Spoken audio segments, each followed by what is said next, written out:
Good morning. You're watching Much Ado About Something, and I'm Donna.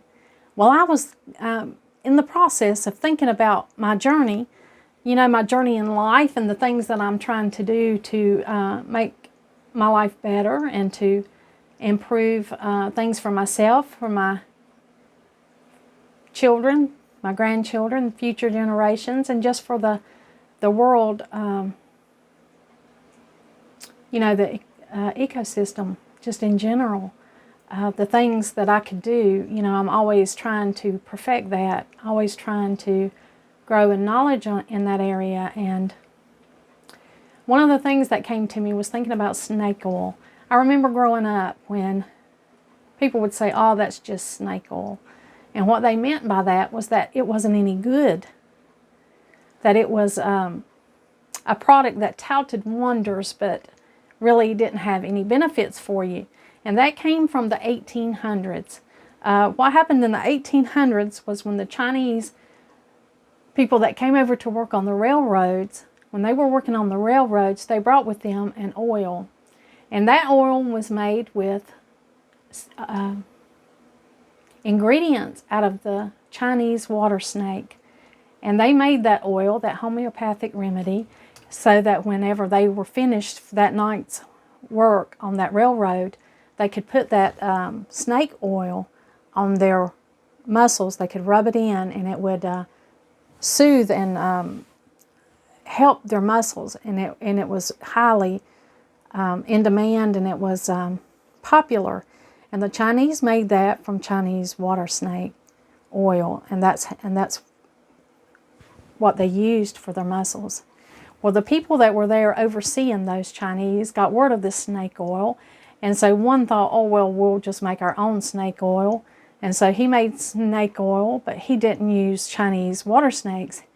He used rattlesnakes. And so he made this oil, and after a while, in 1893, he went to the World's Fair, and he sold his snake oil, and it didn't have any snake oil in it. It had alcohol and opium. Needless to say, it was very popular, and people bought it like crazy. People became addicted, overdosed, and there were people that died then. Well, because of that, in 1905, Collier magazine did an article about snake oil and publicized it so people would know not to buy it, not to take it, that it was no good, that it could only cause harm. Well, in 1906, the Food and Drug Administration was formed, the FDA, and that was formed to protect consumers from unsafe medication and concoctions. Wow. That's why the FDA was formed. And that's a whole video in itself, isn't it? But they regulated, the FDA regulated and said that, you cannot make this stuff that you promised would cure everything, and then it ends up, it's very, very harmful. And but the expression snake oil stuck, and it's still prevalent today. If somebody tells you, oh, that's just snake oil, you'll know, you know that's no good. Now, I know that there are products that are named snake oil today, and they have nothing to do with the implication that comes from growing up in the mountains and hearing, oh, that's just snake oil. It's two different things. But when we were growing up, if you heard that phrase, it's just snake oil, then you know it's not what you think it is. It means that product was of no good, that it made a lot of promises that it couldn't keep, and it was snake oil. Well, I was thinking about the products that I use, and I'm thinking about, all the things that I make, which I've made a lot of products a lot over the years. It's not new for me to make products. I enjoy making the products that I make and I use because I know exactly what's in them. When I use this Comfrey Healing Salve with thymol that I made, and I use my calendula salve that I made. I know the properties of what I put in here, and I know exactly what I put in here and how much. There's only 4 ingredients in this. I know what each one of them is. There's only 3 ingredients in this. And I enjoy making my own products because they're effective. You cannot get anything that's been more used, more experimented with than herbs and essential oils. Those things have been around since the beginning of time. They've been around. People knew and have learned over the years how to use those things, what they're good for. There's mounds of information that you can find on the internet. I mean, this is the day of information. If you want to know anything, it's as simple as a few taps and a few clicks, and you can find out whatever you need to know about anything that you need to know. You can find out all the properties. You can research many different herbs can be very strong. They can be very mild. They can help you, and the misuse and ignorance of how to use herbs and how to use oils can cause harm. But that's with any product. That's with anything. You have to use your best judgment, and you have to inform yourself about what you're using and why. I have been reading about the glitter in all the products. That's something that is very concerning to me. Now, there are beautiful, glitzy, glimmery, shimmery products out there. I'm telling you, the things are beautiful. And a lot of them use natural mica, which natural mica is a, it's a natural ingredient, and that shimmer and shine is beautiful, and it's beautiful in a lot of eyeshadows and a lot of cosmetics and all kinds of things, glitter bombs and shampoos and body washes. You'll find a lot of glittery products. But if you research that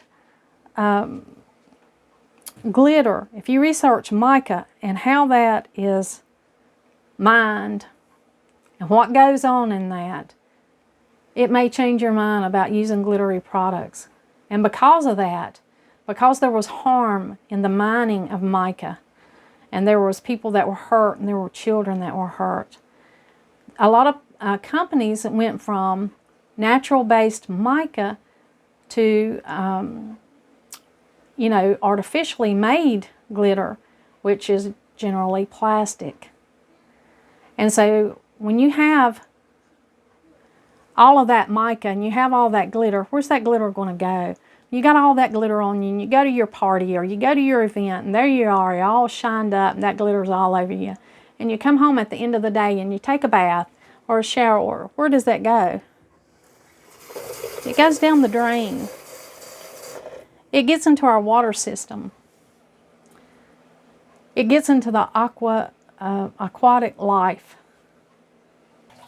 And it affects the aquatic life. It affects our environment negatively. So do just millions of products that we don't know anything about, and they have all these ingredients. Look at the ingredient list on a lot of products. Look how long they are. And we can't even pronounce half of what is in them. You know, we can't even pronounce those paragraphs of ingredients that are in a lot of these products.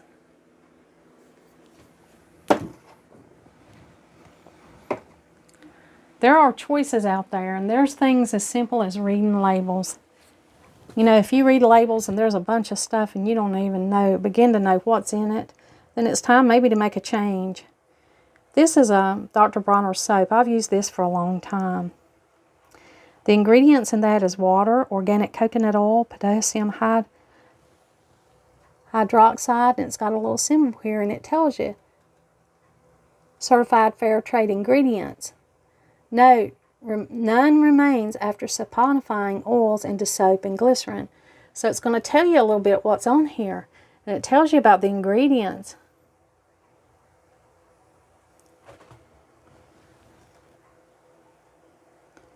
You know, you got palm kernel oil, organic olive oil, organic hemp seed oil, organic jojoba oil, citric acid, and tocopherol.